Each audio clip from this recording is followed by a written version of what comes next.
Esta noche hace mucho frío. La neblina cubre las ventanas y una extraña risa se escucha en el pasillo. Estos son los relatos ecuatorianos que tus abuelos nunca te contaron, narradas por sus propios protagonistas. Buenas noches y bienvenidos al Diario del Terror Ecuatoriano. Nunca me gustó trabajar de madrugada, pero a veces el dinero no da para elegir. Aquella noche, o mejor dicho, aquella madrugada, estaba por terminar mi turno. Eran las 3 en punto cuando pensé en apagar la aplicación y volver a casa, pero justo en ese momento entró una solicitud. El punto de recogida estaba a apenas 2 cuadras. Dudé un segundo, pero luego vi la tarifa dinámica. El precio estaba casi al triple, y eso significaba que podía hacer ese último viaje y cenar como rey al día siguiente. Acepté. Cuando llegué al punto, ella ya estaba allí, una mujer de unos 30 años, alta, delgada, con un vestido rojo que parecía sacado de una película antigua. Tenía un aire elegante, pero también había algo extraño. No sabría decir qué.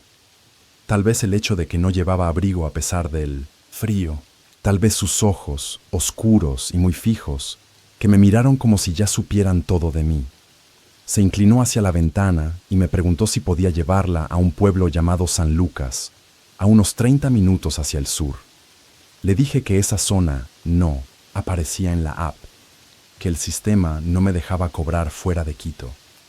Entonces sonrió, una sonrisa tan perfecta como inquietante, y me dijo algo que no voy a olvidar nunca. No te preocupes por eso, te pagaré con algo mucho mejor que dinero.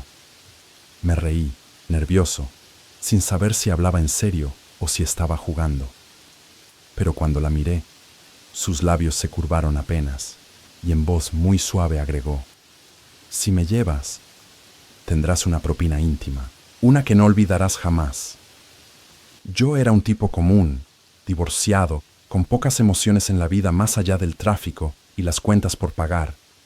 Y ahí estaba ella, como salida de un sueño prohibido.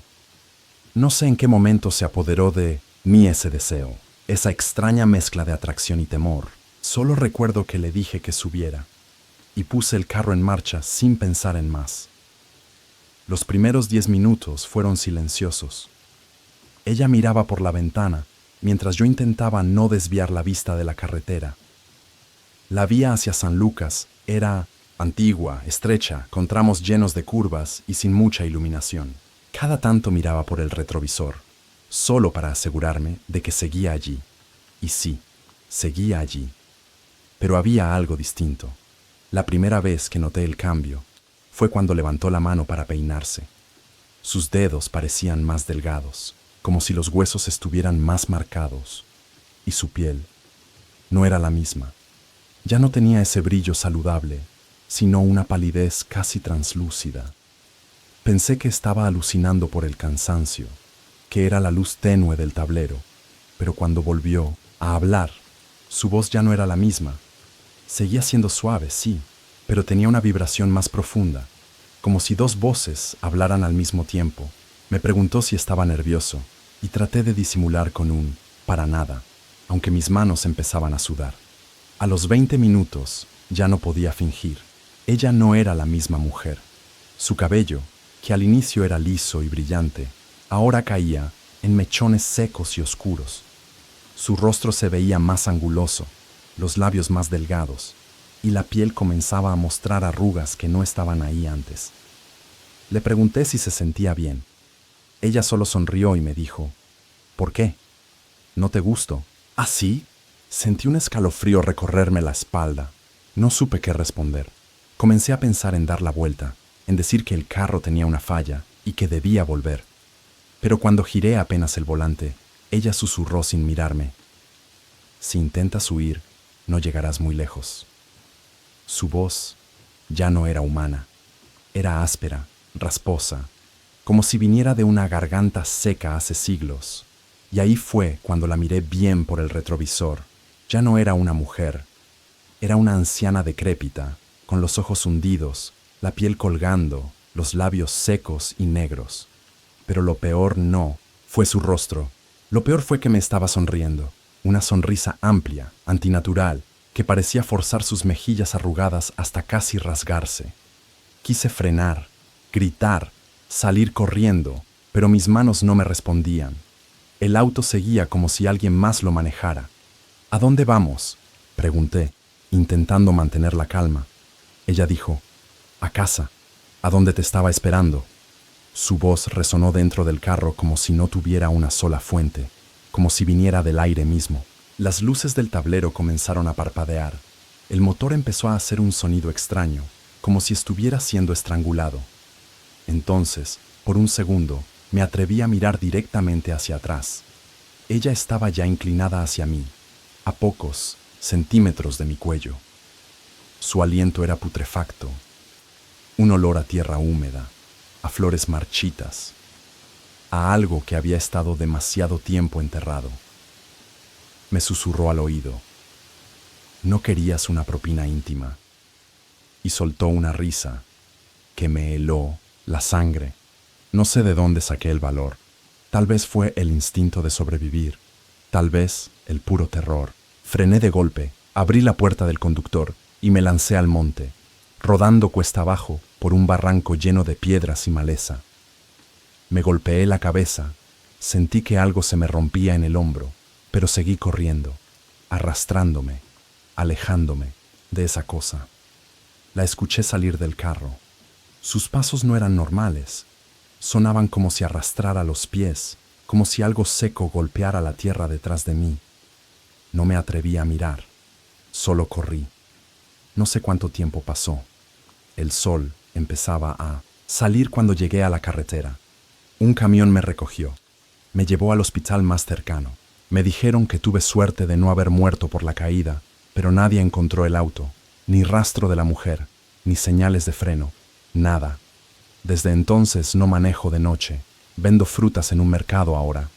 Dicen que exagero, que fue una alucinación, que el golpe en la cabeza me hizo ver cosas. Pero yo sé lo que vi.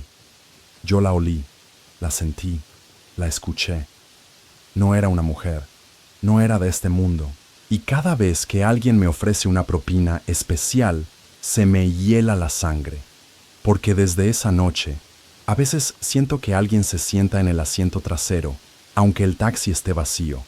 Y en el espejo retrovisor, por un instante, veo un rostro que no debería estar ahí. Y siempre, justo antes de desaparecer, me sonríe. Mi nombre es Marcelo y no quiero justificarme. Sí, había bebido. No mucho, solo un par de cervezas con los amigos del barrio, pero lo suficiente para que no debería haber estado conduciendo. Sin embargo, eran las 2:30 de la madrugada. Tenía que hacer una carrera más para sacar el dinero del arriendo, y me dije que estaba bien, que solo iba a dar una vuelta corta, que nadie lo notaría. Me subí al taxi, puse una playlist para no dormirme y salí a buscar a algún cliente que necesitara volver a casa desde el centro. Las calles de Quito a esa hora se sienten como otra ciudad. Todo se vuelve más lento, más espeso, como si el aire guardara secretos, como si alguien o algo estuviera mirando desde cada sombra. Pasaron unos 15 minutos sin suerte. Ya pensaba en regresar cuando, en una curva cerrada de la vía Anayón, vi unas luces a lo lejos. Un bus interprovincial venía bajando a toda velocidad. Lo vi venir, y por un momento sentí que todo iba en cámara lenta. Tal vez el conductor también iba cansado. Tal vez no me vio. Tal vez fue culpa mía. No lo sé. Lo único cierto es que cuando tomé la curva, él la tomó al mismo tiempo y tuvimos que girar bruscamente los dos. Yo logré mantenerme en mi carril, pero el bus se fue de largo, se ladeó y chocó contra un árbol gigantesco que partió el frente como si fuera de papel. El estruendo fue tan fuerte que el motor de mi taxi se apagó solo. Me bajé, con las piernas temblando. El bus estaba medio volcado, las luces delanteras rotas, una de las puertas abiertas. No había señales de movimiento. Me acerqué gritando, ¿están bien? ¿Necesitan ayuda? Pero no hubo respuesta, ni un quejido, ni un suspiro. Solo el crujido del metal, como si el vehículo respirara. Tomé valor y subí los tres. escalones rotos. El olor fue lo primero. Sangre, mucha sangre y algo más, como carne podrida. Lo que vi dentro todavía me despierta por las noches, empapado en sudor.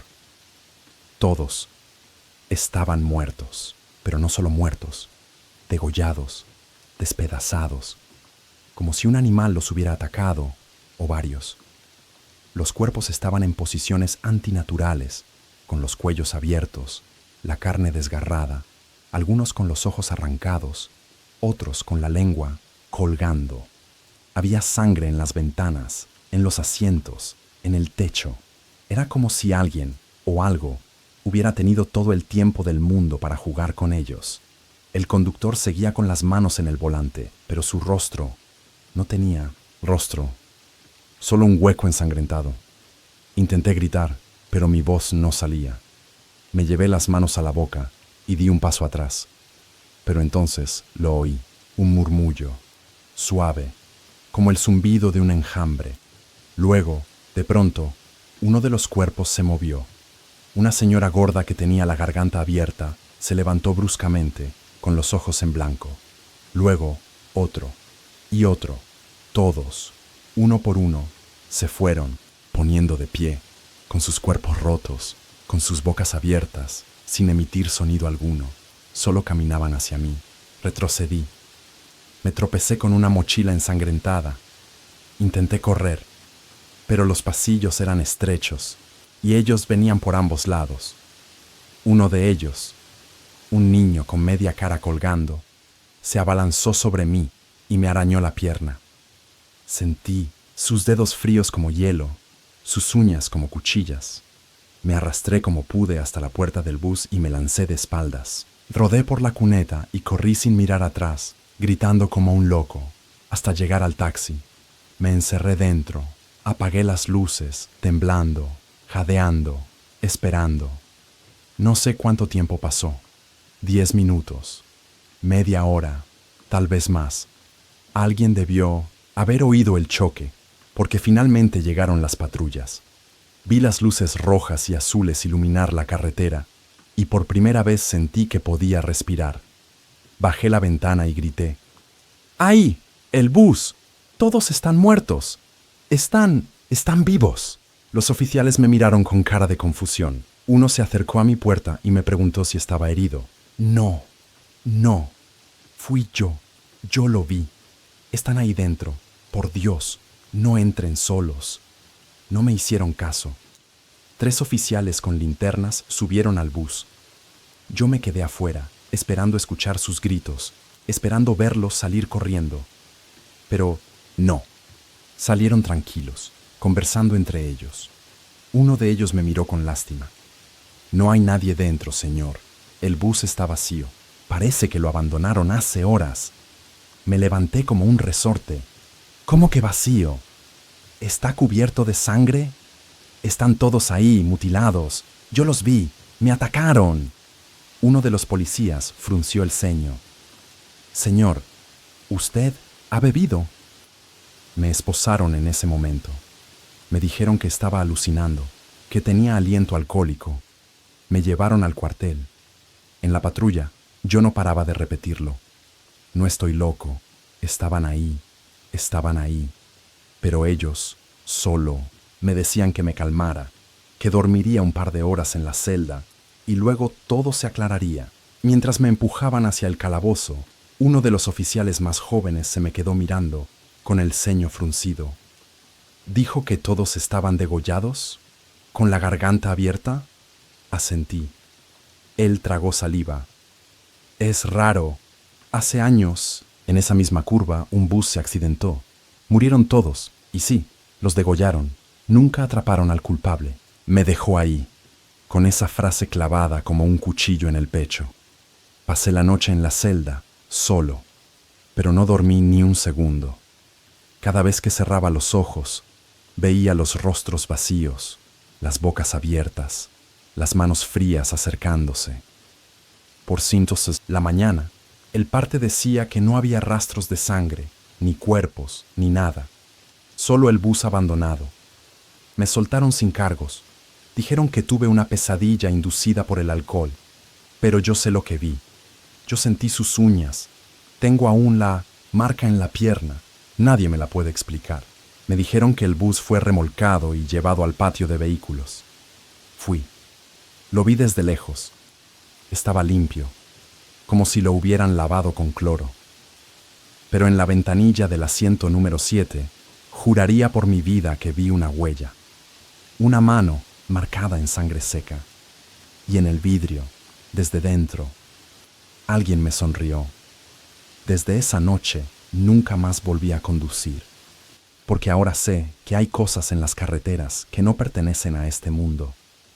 Y a veces, cuando bebes, cuando estás débil, cuando no estás completamente tú, ellas te eligen para que las veas, para que no las olvides. Y créeme, yo no voy a olvidarlas nunca. Esa noche había poco trabajo. Las carreras eran escasas, y el frío de la madrugada en la Panamericana me calaba hasta los huesos. Eran casi las 2:30 cuando decidí detenerme en un tramo solitario del camino, cerca de unos sembríos antes de llegar a Tabacundo.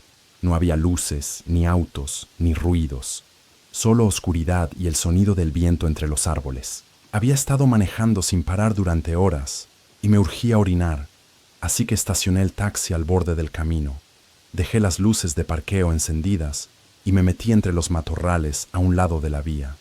Mientras me desabrochaba el pantalón, noté que el silencio era absoluto. No había grillos. No se oía ni un ave nocturna. Solo mi respiración. Siempre he pensado que el verdadero terror empieza cuando el mundo se calla, cuando todo deja de sonar como debería. En ese momento, mientras orinaba entre los arbustos, escuché algo, un susurro, leve, como si alguien hablara en un idioma antiguo. No era español, no era ningún idioma que hubiera escuchado antes. Era como un canto ahogado, murmurado, repetido una y otra vez. Pensé que era mi mente jugándome una mala pasada, pero entonces volvió a sonar, más cerca. Era una mezcla entre lamento y canto, y venía desde el bosque, a unos 30 o 40 metros. Tuve el impulso natural de volver al carro, pero la curiosidad me pudo. Saqué la linterna del celular y comencé a caminar, moviendo las ramas, avanzando en la oscuridad. El bosque olía raro, no solo a tierra húmeda, sino a algo más, metálico, como sangre fresca. El murmullo seguía, pero ahora estaba acompañado por un ruido más espeso, un sonido de masticación, húmedo, grotesco, como si alguien estuviera rompiendo huesos con los dientes. Me acerqué, agachado, con el corazón latiéndome en las sienes. La linterna temblaba en mi mano, y entonces, entre los árboles, la vi. Primero, vi las cabras, 2 de ellas. Una ya estaba muerta, tirada de lado, con el cuello desgarrado y las costillas expuestas como una flor negra. La otra aún se movía, con espasmos lentos, como si aún no aceptara que estaba muriendo. Y encima de ellas estaba esa cosa. No puedo llamarla de otra forma. No era un animal, ni un ser humano. Era una criatura agazapada, enorme, con extremidades largas y torcidas. Tenía piel grisácea, como podrida, pegada al hueso, y un cuello desproporcionadamente largo, que se alzaba y se retorcía como el de una serpiente. Su rostro era apenas un cráneo cubierto de una membrana tensa, sin ojos visibles, pero con una boca gigantesca llena de dientes delgados y curvos como agujas. Comía. Se tragaba trozos de carne cruda con un sonido que jamás olvidaré. Me tapé la boca para no gritar. Retrocedí en silencio, pero pisé una rama. El crujido sonó como un disparo en medio del bosque.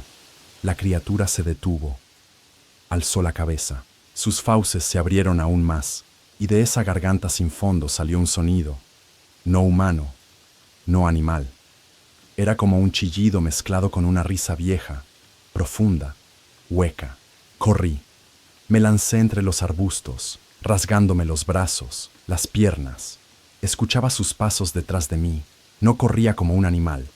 Se movía con saltos irregulares, rápidos, como si sus huesos no obedecieran las leyes del cuerpo. La linterna se me cayó y seguía a oscuras, hasta que vi las luces del taxi y me lancé hacia él. Cerré la puerta, giré la llave y nada. El motor no respondía. Lo intenté de nuevo. Nada. La tercera vez, justo cuando vi una sombra acercarse por el retrovisor, el motor rugió. Aceleré sin mirar atrás, con las llantas chillando y el corazón a punto de estallar. Manejé sin parar hasta llegar al primer control policial. Me bajé como loco, gritando que algo me perseguía, que había una criatura en el bosque. Los oficiales me miraron como si estuviera drogado. Uno de ellos se rió. El otro me pidió que respirara. Me hicieron soplar en un alcoholímetro. Salí limpio, pero no me creyeron. Me dijeron que quizás había visto un coyote, que los coyotes podían parecer aterradores en la oscuridad. Yo solo me quedé en silencio, temblando, sabiendo que lo que vi no era ningún coyote. Uno de los policías, un tipo mayor, me llevó aparte mientras los demás se burlaban. Me dijo en voz baja: «No eres el primero que habla de algo así por esta zona. Hace años, unos pastores encontraron cabras mutiladas igual que tú. Dijeron que era el diablo en persona. Desde entonces, nadie quiere ir a ese bosque de noche». Le pregunté si me creía. Me miró a los ojos y no respondió. Volví a casa al amanecer. Dejé el taxi estacionado y me encerré sin hablar con nadie. Esa noche no pude dormir. Cerraba los ojos y volvía a escuchar los susurros. La criatura. Su boca llena de carne viva. Desde entonces, cada vez que me detengo en una carretera oscura, siento que algo me observa desde el bosque. Algo que sabe que lo vi. Algo que aún tiene hambre. Y a veces, solo a veces, juro que vuelvo a escuchar ese murmullo repitiéndose en la distancia, como si me estuviera llamando.